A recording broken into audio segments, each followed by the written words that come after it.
Hello guys, and welcome back to Darkhorse Paranormal. This is episode 5, and this is all about the Greek vampire. It was based on a story from Tom Selman.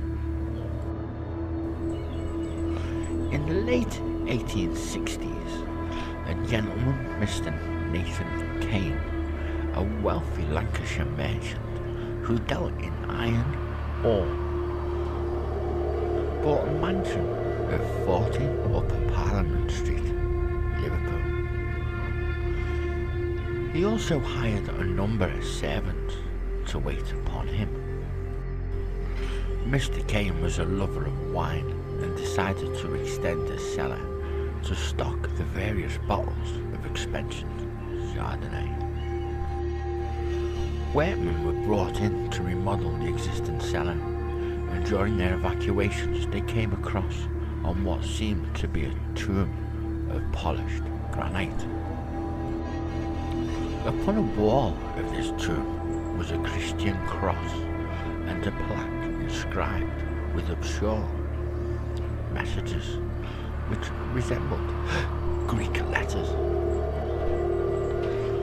Giorgio Estradi, an Italian merchant and a close friend of Nathan, was invited to the cellar to look at the tomb, and he advised his associate not to enter the cubic vault, which measured about 9 feet within height.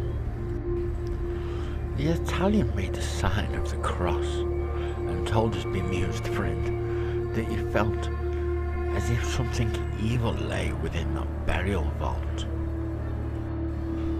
However, Mr. Kane told the Italian he was being superstitious and that he'd report the vault to the authorities so that it did not contain mortal remains. They could be re-entered in a churchyard. However, the authorities were not informed. However, a privately hired workman evacuated around the strange vault.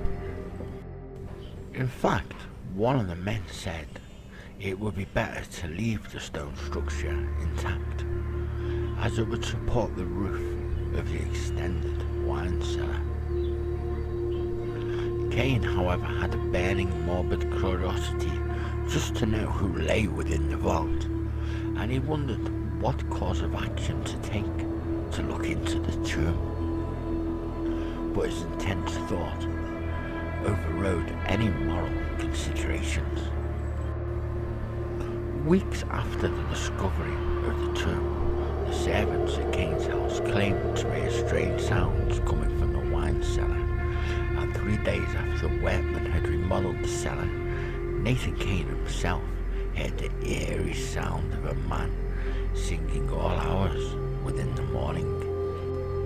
On one occasion, as a fierce wind from the Mersey howled along Upper Parliament Street, Master Kane arose from his bed at 4 in the morning with a pistol in one hand and a lit candle within the other.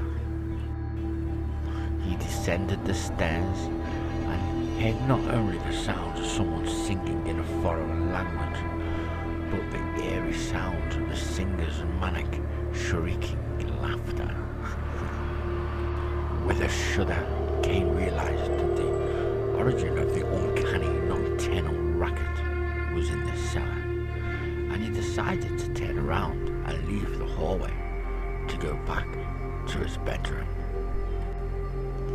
A solicitor from nearby Montpellier Terrace named Thomas Paget had studied ancient Greek at university, and Mr. Kane invited him to the wine cellar to hopefully decode the baffling inscriptions within the vault.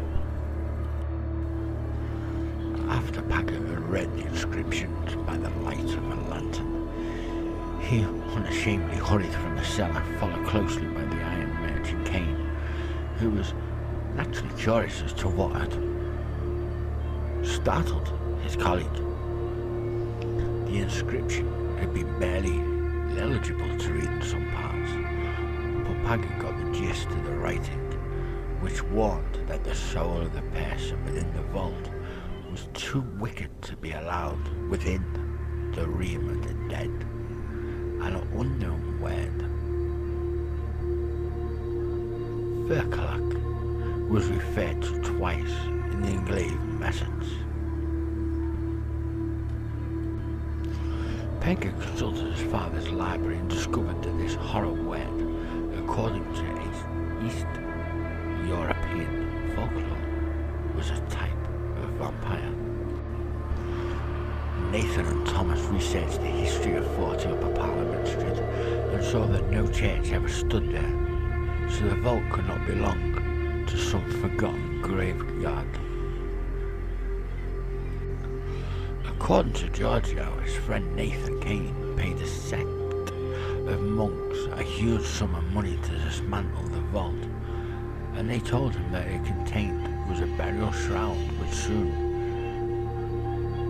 disintegrated upon contact within the air. The monks blessed the wine cellar and told Kane that a vampiric being had lain in the tomb and probably gone around in a nearby cemetery.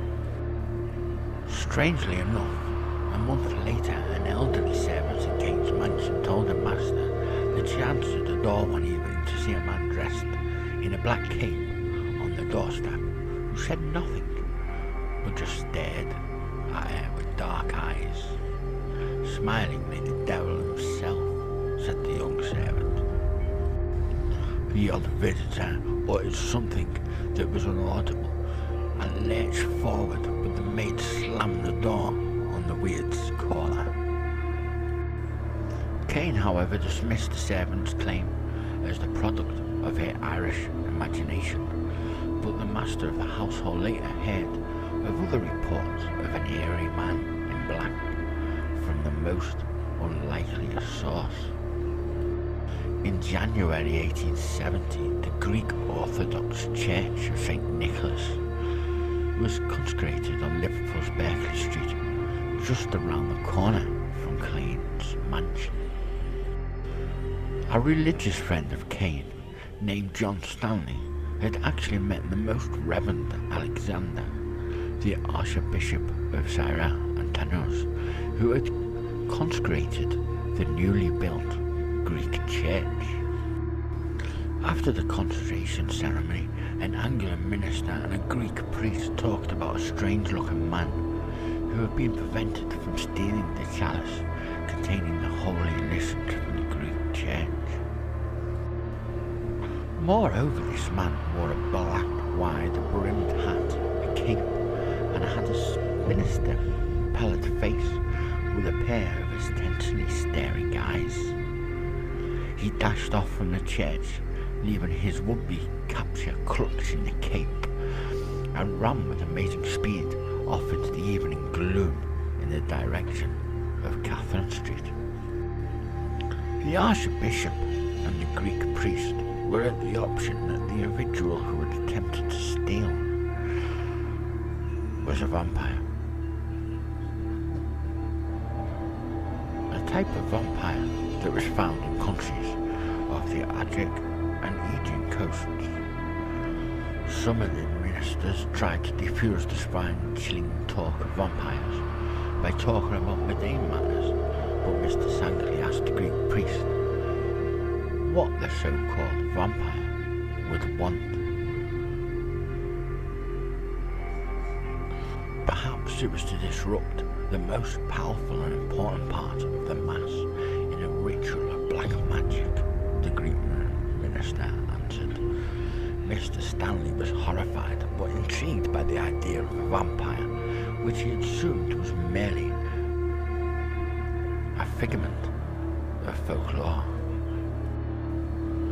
The Greek holy man assured the said Lancashire man that vampires were a reality, that a vampire was the shell of a foul person who had led a life of gross immaturity and unbridled wickedness, someone who had rejected God, spat upon the Bible, and delighted a child murderer in the practice of cannibalism.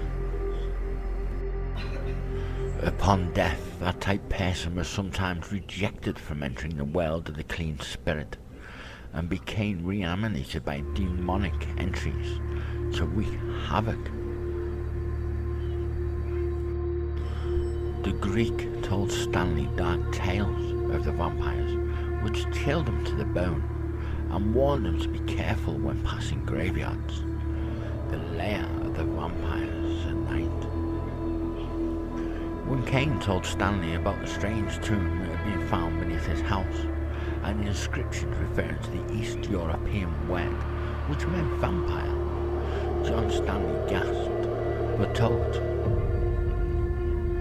him that it could all be nothing more than a gathering of coincidences.